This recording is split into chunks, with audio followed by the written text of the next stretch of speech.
नमस्तुभ्यं शैलसुता कामेश्वरी हरप्रिय नमस्तुभ्यं दयानिधे।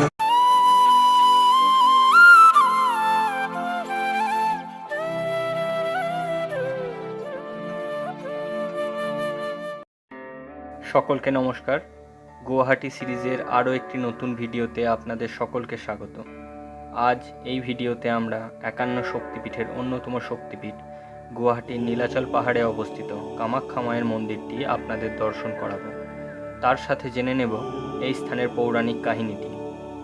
এছাড়াও কামাখ্যা মন্দির কর্তৃপক্ষের পক্ষ থেকে দর্শনার্থীদের জন্য দুপুরে যে মহাপ্রসাদ বিতরণ করা হয় তার কুপন আপনারা কিভাবে সংগ্রহ করবেন তাও এই ভিডিওতে আমরা দেখাবো।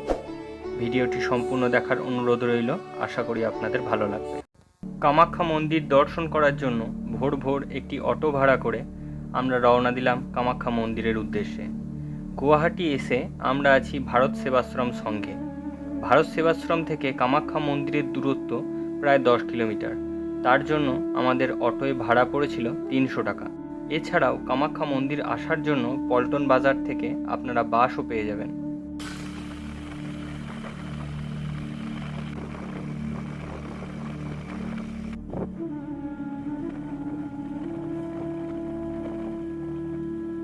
আমরা কামাখ্যা মন্দির এরিয়াতে পৌঁছে গেছি।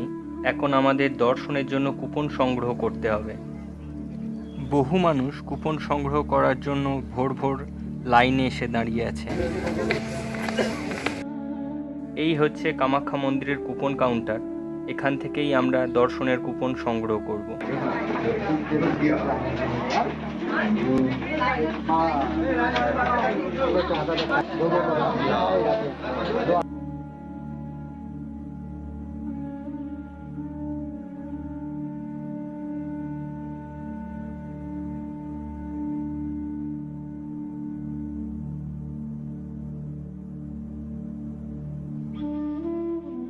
কিছুক্ষণ লাইনে দাঁড়ানোর পরেই কামাখ্যা দেবালয়ের পক্ষ থেকে এই কুপনটি আমাদের দেওয়া হলো।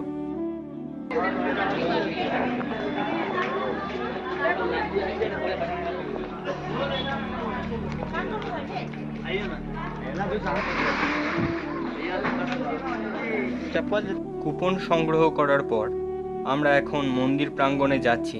সেখানে আমাদের দর্শনের জন্য লাইন দিতে হবে।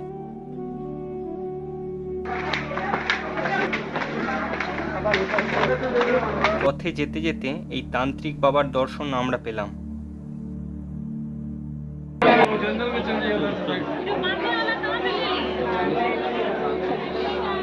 সামনে যে গেটটি আপনারা দেখতে পাচ্ছেন এটি কামাখ্যা মন্দিরের মেন গেট।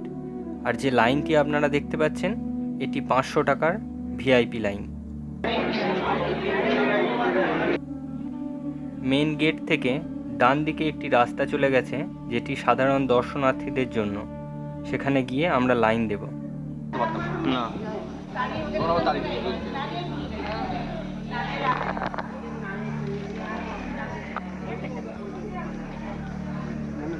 এই হচ্ছে সাধারণ দর্শনার্থীদের জন্য প্রবেশপথ।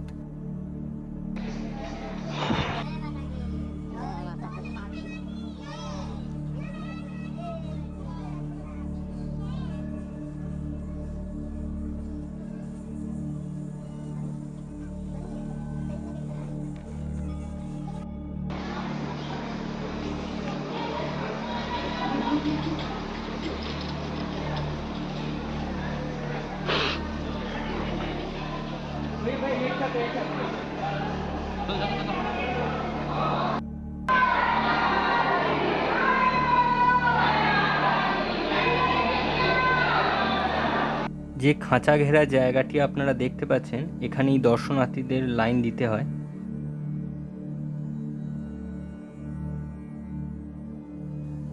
দর্শনার্থীদের বিশ্রাম নেওয়ার জন্য বহু বেঞ্চ এখানে মন্দির কর্তৃপক্ষ থেকে দেওয়া আছে।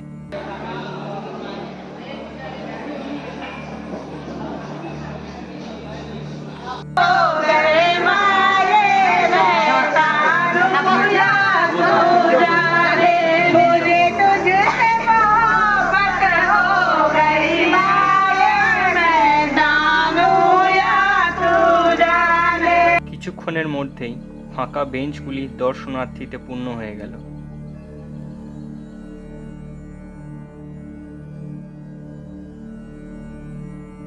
লাইনে যেতে যেতে জেনে নেওয়া যাক এই স্থানের পৌরাণিক কাহিনীটি।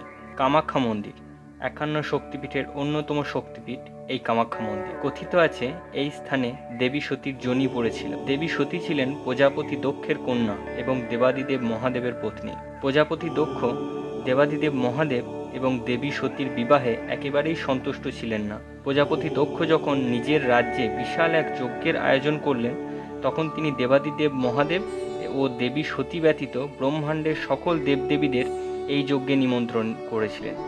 মাতা সতী যখন ঘটনাটি জানতে পারলেন, তখন তিনি দেবাদিদেব মহাদেবের বারণ করার পরেও যজ্ঞস্থানে উপস্থিত হলেন এবং প্রজাপতি দক্ষের কাছে তাদের নিমন্ত্রণ না জানানোর কারণটি জানতে চাইলেন। প্রজাপতি দক্ষ ক্রুদ্ধ হয়ে দেবাদিদেব মহাদেবের বিরুদ্ধে বিভিন্ন অপমানসূচক কথা বললেন। স্বামীর অপমান সহ্য করতে না পেরে দেবী সতী সেই যজ্ঞের আগুনে আত্মদাহ করলেন। দেবাদিদেব মহাদেব যখন ঘটনাটি জানতে পারলেন, তখন তিনি দেবী সতীর মৃতদেহটি নিয়ে ক্রোধে দুঃখে প্রলয় নৃত্য শুরু করলেন। মহাদেবের ক্রোধ শান্ত করার জন্য ভগবান বিষ্ণু নিজের সুদর্শন চক্র দিয়ে মাতা সতীর দেহটি 51টি ভাগে ভাগ করলেন। এই 51টি টুকরো ভারতবর্ষ, পাকিস্তান ও বাংলাদেশের বিভিন্ন স্থানে পড়েছিল। যেই স্থানেই মাতা সতীর দেহাংশ পড়েছিল, সেই স্থানেই গড়ে উঠেছে একটি করে শক্তিপীঠ। আশা করি কামাখ্যা মন্দিরের পৌরাণিক কাহিনীটি আপনাদের ভালো লেগেছে। এই স্থানে আমাদের টিকিটটি জমা নিয়ে নেওয়া হলো। এবার আমরা মন্দির গর্ভগৃহে প্রবেশ করব। গর্ভগৃহ দর্শন করা আমাদের হয়ে গেছে। এই হচ্ছে গর্ভগৃহের এক্সিট গেট। এবার চলুন মন্দির চত্বরটি আপনাদের ঘুরিয়ে দেখাই।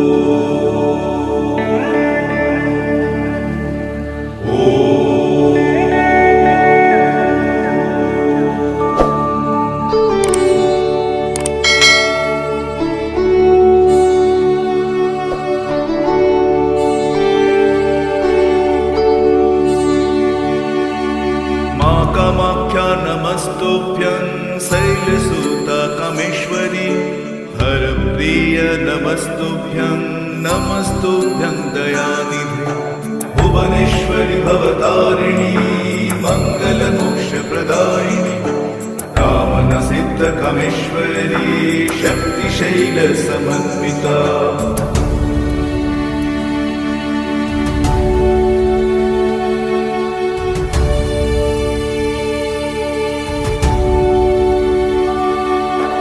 अधिष्ठात्री असमदेशे आवाहयामि सुसर्वदा सिद्धक्षेत्र नीलाञ्चले शक्तिपीठ प्रतिष्ठितं नमस्तु कामाख्या देव्यै च तेजोमयं दिव्यं प्रणमामि सदा भक्त्या मां कामाख्या परं शुभम्।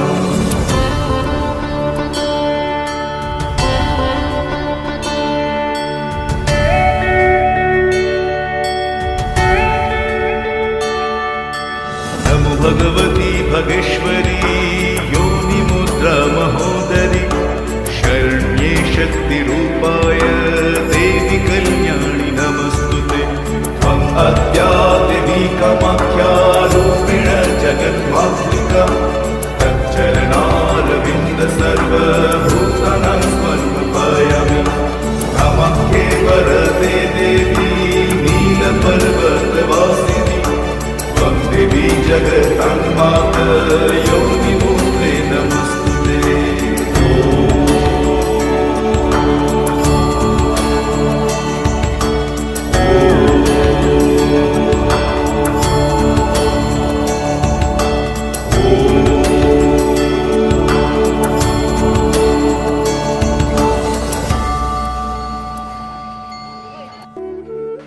কামাখ্যা মন্দির চত্বরের মধ্যে খুব সুন্দর একটি পুকুর আছে। সেই স্থানটি এবার আমরা আপনাদের দেখাবো।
মন্দির প্রাঙ্গণ এবং গর্ভগৃহ আমাদের দর্শন করা হয়ে গেছে।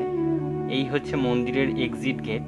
এবার আমরা মন্দিরের বাইরে যাব এবং মহাপ্রসাদের কুপন আপনারা কিভাবে সংগ্রহ করবেন তা আপনাদের দেখাবো।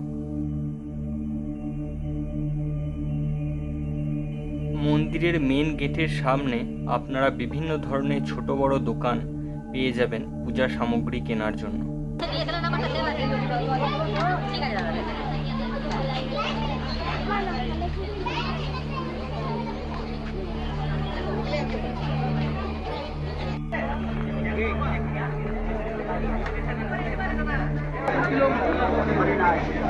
এই হচ্ছে অন্ন সেবা কুপন সংগ্রহ কেন্দ্র। মন্দিরে যে মেন গেটটি আপনারা দেখলেন সেখান থেকে কিছুটা এসেই এই সিঁড়ি দিয়ে নেমেই এই স্থানটি আপনারা দেখতে পাবেন। দুপুর 12টা থেকে বিকাল 4টে পর্যন্ত এখানে কুপন পাওয়া যায়।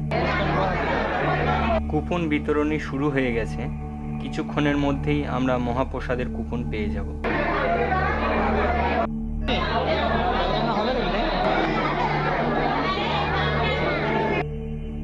কিছুক্ষণ অপেক্ষা করার পর এই রকম একটি কুপন আমাদের দেওয়া হলো। এখন আমরা প্রসাদ সংগ্রহ কেন্দ্রের দিকে যাব। গেট থেকে বাইরে বেরিয়ে এই স্থানটি আপনারা দেখতে পাবেন। এখানেই মহাপ্রসাদ বিতরণ করা হয়। কিছুক্ষণ অপেক্ষা করার পর আমরা প্রসাদ পেয়ে গেছি। আপনারা দেখতে পাচ্ছেন সবাই এখানে প্রসাদ গ্রহণ করছে। এই হচ্ছে মহাপ্রসাদ। আজকের মতো ভিডিওটি এই পর্যন্ত। দেখা হবে পরের ভিডিওতে।